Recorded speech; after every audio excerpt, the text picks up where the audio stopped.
Spinal fractures, living with pain.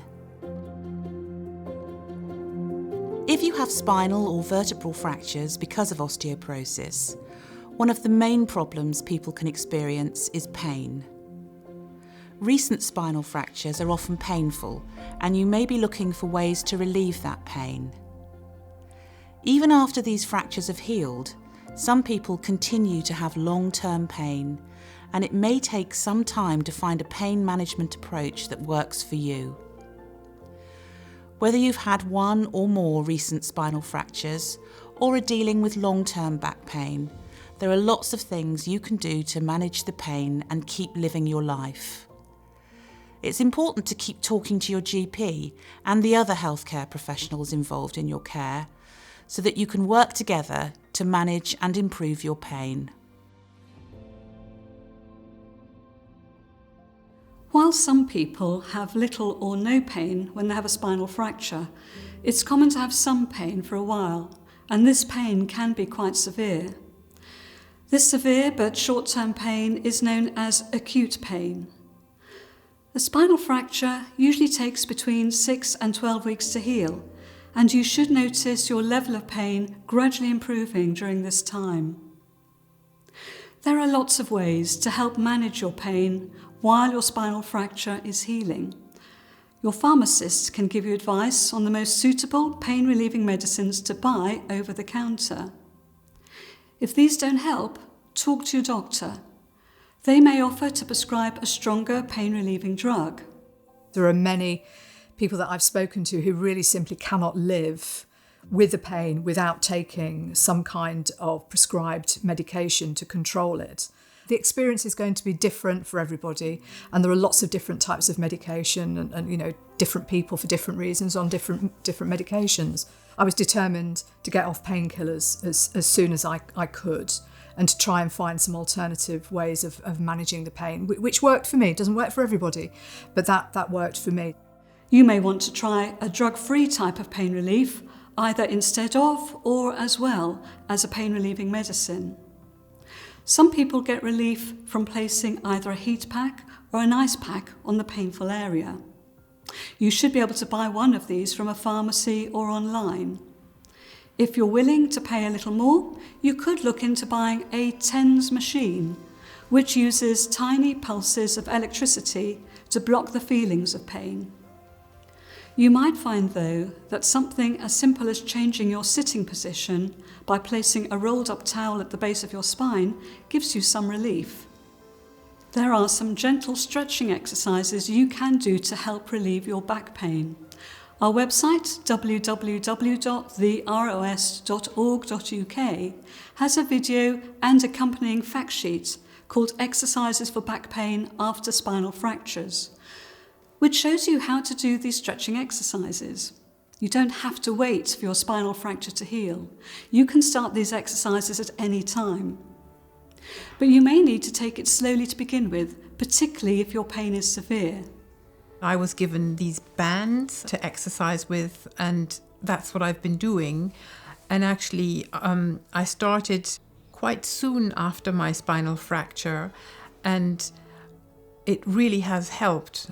I'm amazed because initially I was using a cane and I was in really quite a lot of pain, not just from the injury, but my whole back seemed, and muscles around my back and everything, the lower back, the neck, everything seemed to be out of whack.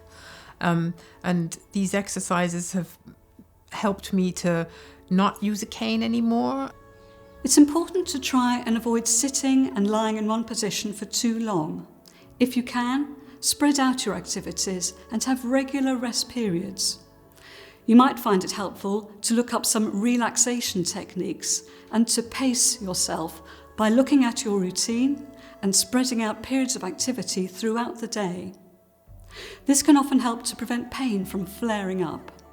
Fortunately, I'm able to manage with the pain that I have because I know what to do when I've had the pain. I know how to manage it by taking a little rest for half an hour and then going back to doing the chores that I was doing, rather than trying to kind of work through the pain, which nobody really should have to do. Sometimes fighting it can be wrong because you're spending all this energy fighting the pain, and actually maybe you should just lie down and have a rest. And then in other times, maybe it is right to say, oh, I'm gonna go and have a walk, and then I'll have a rest, even if I'm in pain. Some people like to try complementary therapies, such as acupuncture, the Alexander technique, and reflexology. You can find out more about these techniques in our fact sheet, Complementary Therapies for Pain and Symptoms After Fractures. Your doctor may be able to refer you to a physiotherapist, although there's often a waiting list, and some people choose to see one privately. If you are able to see a physiotherapist, they can tailor exercises to your own needs, as well as suggesting other pain-relieving techniques that may work for you. Recovering from spinal fractures can be a slow process, but people do get better, and the pain should gradually improve. Everybody is different, and it may take some time to find a method of pain relief that works for you.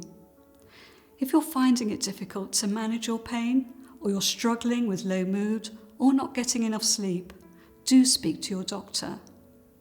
You can also contact the specialist nurses on the Royal Osteoporosis Society's helpline. We can discuss the various options for pain relief with you and give you support during this time. I think it would have been very helpful for me to have spoken to someone at the Royal Osteoporosis Society about the effects of these medications. You know, I think the good thing about talking to one of the specialist nurses is that you have more time and they give you more time and you can kind of give a more rounded picture, and you probably feel more confident about telling them private things because you don't feel maybe so judged. Spinal fractures can be painful whilst you're healing, and for some people this pain can continue long after the initial fracture is healed. This is because the spine doesn't always heal in the correct shape.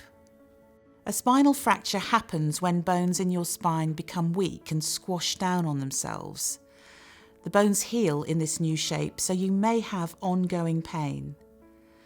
For example, you may get nerve pain if the spinal fracture pinches or irritates a nerve as it heals. All the nerves in the area may become overly sensitive and continue to fire off pain signals even after the bone is healed. Some people get muscle spasms when they move, caused by the muscles in the back being stretched or shortened due to the change in the shape of the spine. In other people, the changes in the spine put strain on the joints and ligaments between the spinal bones, causing them to become painful. All of the treatments and techniques discussed earlier in this film can help to manage long-term pain. If your spinal fracture happened more than 2 or 3 months ago and the pain doesn't seem to be improving, it's worth trying each of those approaches in case one of them works for you. There are also some other things you may want to consider trying. Once your bones have healed, there are some specific exercises that can help to strengthen the muscles that surround your spine and give it more support. For information on how to do these exercises, take a look at our videos and accompanying fact sheets called Exercises to Promote Bone and Muscle Strength and Exercises to Help with Posture. You may want to look up self-management courses, either in your local area or online. These courses can help you manage pain and other problems such as fatigue or the emotional impact of living with osteoporosis and spinal fractures. If your GP thinks it would be helpful, they may offer to refer you to a pain clinic run by healthcare professionals who specialise in managing pain. They can work with you to find a technique for managing your long-term pain and feeling more comfortable in your daily life. I think that you definitely talk to your doctor about alternative therapies for pain management, and even, if necessary, if the pain is very long-term, is to ask to be referred to a pain management clinic where you are talking to people who do know a little bit more about managing pain and have got a little bit more time to delve into the possible alternatives for you as well. I was in a lot of pain to start off with. I'd had a number of spinal fractures, the last of which was very painful. And now, sort of 8 months later, whilst I'm still in some pain, I can manage the pain. Even if you weren't able to get an appointment in the weeks immediately after your spinal fracture, your GP may be able to refer you to a physiotherapist to help with long-term pain. They can show you exercises to help improve your mobility, balance, muscle strength and confidence, as well as hopefully helping to improve your pain. Do ask your GP if you feel it would be helpful to see a physiotherapist, but be aware that there could be a waiting list. There are also some adjustments you can make in your daily life to avoid triggering pain. For example, people often find that making sudden movements or trying to lift things can cause pain or muscle spasms in their back following a spinal fracture. We have a fact sheet called Moving and Lifting Safely, which gives step-by-step suggestions for ways to change or adapt your movements to avoid causing you extra pain. It's important to acknowledge that pain is emotional and physical. Once you start listening to yourself, and I don't just mean your body, but once you start acknowledging or beginning to sort of reflect a little bit about how you're feeling, you notice, or rather I should say I've certainly noticed that on the days when I feel low, my pain is often worse. And on the days that I feel more positive, I feel less pain. I suppose what's hard about that is I wish I could say, well, I'll just make sure I feel good and then the pain will go away. Be kind to yourself. Don't dwell on the things that you can't do. Think about the things that you're able to do. And every day there will be a small step towards improvement. And whether that's through medication or through exercise or just being gentle with your exercise, you will feel better. Sometimes it takes longer. Other people, it takes less time. But don't be afraid to ask for help for pain. It really is a matter of choice for you, not just for your doctor to say this is what you should be taking. Be well informed to be able to make those decisions on your own behalf. If you have any questions about spinal fractures, the ROS helpline is here for you. Please remember that we're here from Mondays through to Fridays if you have any questions or issues that you'd like to discuss with us as a result of watching this video. Calls to our helpline are free and are confidential, and no question is too small.